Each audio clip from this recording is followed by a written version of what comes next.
Assalamualaikum warahmatullahi wabarakatuh. Salam guru penggerak. Perkenalkan, nama saya Endang Sukmawati SPD. Saya calon guru penggerak Angkatan 9 Kabupaten Sumbawa. Sebagai fasilitator saya adalah Bapak Muhammad Irwansa SPD MPD. Pengajar praktek saya adalah Ibu Hasmini SPD SD. Kali ini saya akan membahas tentang jurnal refleksi dwi mingguan modul 1.4 budaya positif. Dalam hal ini saya akan menggunakan model refleksi 4F, di mana 4F tersebut adalah yang pertama fact atau peristiwa, kemudian yang kedua adalah feeling atau perasaan, yang ketiga adalah finding atau pembelajaran, dan yang keempat adalah future atau penerapan. Model 4F merupakan model refleksi yang dikembangkan oleh Dr. Roger Greenaway. 4F bisa diterjemahkan menjadi 4P. F yang pertama adalah fact, pengalaman dan hal baik apa saja, serta hambatan atau kesulitan, serta solusi untuk mengatasinya. Kemudian feeling, perasaan yang muncul selama pembelajaran dan apa yang dirasakan saat melakukan aksi nyata. Yang ketiga adalah finding. Dalam finding adalah yang dibahas pelajaran dan hal baru yang didapatkan selama proses pembelajaran. Kemudian di future, yaitu penerapan atau tindakan yang akan dilakukan setelah belajar dari peristiwa. Untuk F yang pertama adalah fact atau peristiwa. Di dalam fact atau peristiwa, yang dibahas adalah pengalaman. Pada modul 1.4, saya mempelajari tentang hal-hal sebagai berikut, yaitu 1. Mulai dari diri, 2. Eksplorasi konsep, 3. Ruang kolaborasi, 4. Demonstrasi kontekstual, 5. Elaborasi pemahaman, 6. Koneksi antar materi, 7. Aksi nyata. Dalam hal ini, hal baru yang saya tahu tentang diri saya adalah setelah saya mempelajari modul ini, saya paham dan sadar bahwa segala tindakan yang saya ambil dan lakukan selama ini dalam menghadapi siswa yang melakukan kesalahan adalah kurang tepat. Saya juga masih belum bisa menempatkan posisi kontrol saya sebagai guru dengan baik. Hal baik apa saja yang saya alami selama ini? Dalam mempelajari modul ini, banyak sekali ilmu dan pelajaran berharga yang saya dapatkan, yaitu 1. Disiplin positif dan nilai-nilai kebajikan universal. Kemudian yang kedua adalah saya mempelajari tentang teori motivasi, hukuman, penghargaan, dan restitusi. Kemudian yang ketiga adalah saya mempelajari tentang keyakinan kelas. Kemudian yang keempat adalah kebutuhan dasar manusia. Yang kelima adalah mempelajari tentang 5 posisi kontrol manusia. Kemudian yang terakhir adalah mempelajari tentang segitiga restitusi.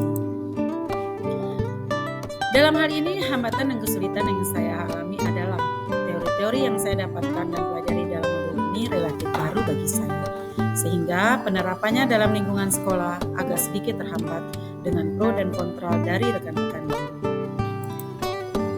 Nah, dalam situasi ini, solusi saya dalam mengatasi masalah adalah yang pertama, saya akan lebih berusaha untuk memahami situasi dan kondisi siswa agar saya bisa menerapkan pemahaman konsep-konsep yang sudah saya pelajari ke dalam setiap permasalahan yang saya hadapi, baik di lingkungan kelas maupun di lingkungan sekolah. Kemudian yang kedua adalah saya melakukan diskusi dan pendekatan dengan rekan-rekan sejawat tentang pentingnya budaya positif di sekolah yang sudah saya mulai dari dalam kelas saya sendiri. Kemudian F yang kedua yang saya lakukan adalah feeling atau perasaan. Yang saya rasakan selama pembelajaran berlangsung adalah saya merasakan situasi kelas yang sangat begitu bersahabat. Anak-anak sangat merasa antusias dalam menerima pelajaran yang saya berikan. Dari sini saya mendapatkan banyak sekali ilmu dan pemahaman baru. Kemudian yang saya rasakan selama penerapan aksi nyata, yaitu saya merasa sangat bersemangat dalam melakukan aksi nyata, terutama dalam penerapan ilmu-ilmu segitiga restitusi tentang keyakinan dan kesepakatan kelas. Saya ingin membuat satu perubahan yang selama ini telah saya lakukan pada siswa-siswa saya dalam mengambil keputusan apabila ada kesalahan yang telah mereka lakukan. Dalam hal ini, saya juga berbagi praktik baik tersebut kepada rekan-rekan sejawat yang ada di lingkungan sekolah saya. Dari mereka, saya mendapat respon positif terhadap aksi nyata yang telah saya lakukan selama ini. Sehingga, untuk ke depan, saya lebih bersemangat lagi dalam melaksanakan aksi nyata, baik di lingkungan kelas maupun di lingkungan sekolah tempat saya berada. Langkah yang ketiga yang saya lakukan adalah finding atau pembelajaran.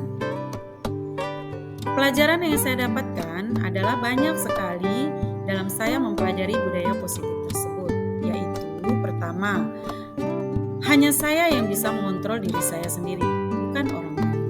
Kemudian yang kedua adalah hukuman dan penghargaan tidak akan bisa membuat seorang anak memperbaiki kesalahan mereka. Sebaliknya, mereka akan merasa malu dan tersakiti dengan hukuman atau penghargaan yang kita berikan. Kemudian yang ketiga, setiap perilaku murid memiliki tujuan untuk memenuhi kebutuhan dasarnya. Yang keempat, jika kita meyakini sesuatu, maka kita akan melakukannya dengan senang hati. Yang kelima adalah guru harus menempatkan diri sebagai seorang manajer, baik dalam pembelajaran maupun dalam menghadapi permasalahan-permasalahan yang muncul di dalam lingkungan sekolah. Kemudian yang keenam adalah menerapkan tahapan-tahapan segitiga restitusi dalam setiap permasalahan yang ada. Kemudian hal baru yang saya dapatkan setelah saya menerapkan segitiga restitusi adalah yaitu ada dua, yaitu keyakinan kelas dan konsep restitusi. Keyakinan kelas itu pertama, selama ini saya telah membuat keyakinan dan kesepakatan kelas bersama dengan siswa. Menurut saya sudah sangat tepat dan sesuai dengan aturan dan tata tertib yang ada di sekolah. Keyakinan kelas tersebut dapat menumbuhkan nilai-nilai budaya positif yang ada dalam diri mereka. Kemudian hal yang saya dapatkan juga yaitu tentang konsep restitusi. Selama ini saya berpikir bahwa dengan memberikan hukuman dan penghargaan kepada siswa, maka akan memberi efek jera dan motivasi serta meningkatkan disiplin bagi mereka. Namun itu salah. Hukuman dan penghargaan akan memberi dampak negatif untuk mereka yang akan terus melekat dalam ingatan dan pikiran mereka. Maka dalam hal ini adalah melakukan praktek segitiga restitusi.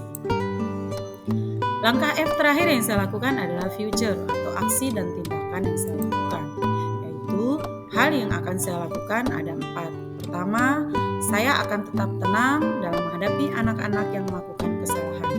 Saya akan mencari tahu akar permasalahan dan kebutuhan dasar apa yang tidak terpenuhi dari anak tersebut. Kemudian yang kedua adalah saya selalu mengambil opsi restitusi dan selalu melibatkan anak dalam pemecahan masalah yang mereka hadapi. Kemudian yang ketiga adalah mensosialisasikan dan berbagi praktik baik dengan komunitas saya, supaya budaya positif di sekolah dapat segera terwujud. Yang keempat adalah berkolaborasi dengan rekan sejawat terkait budaya positif di sekolah. Itulah yang saya terapkan dalam melakukan model 4F di sekolah saya. Terima kasih. Wassalamualaikum warahmatullahi wabarakatuh.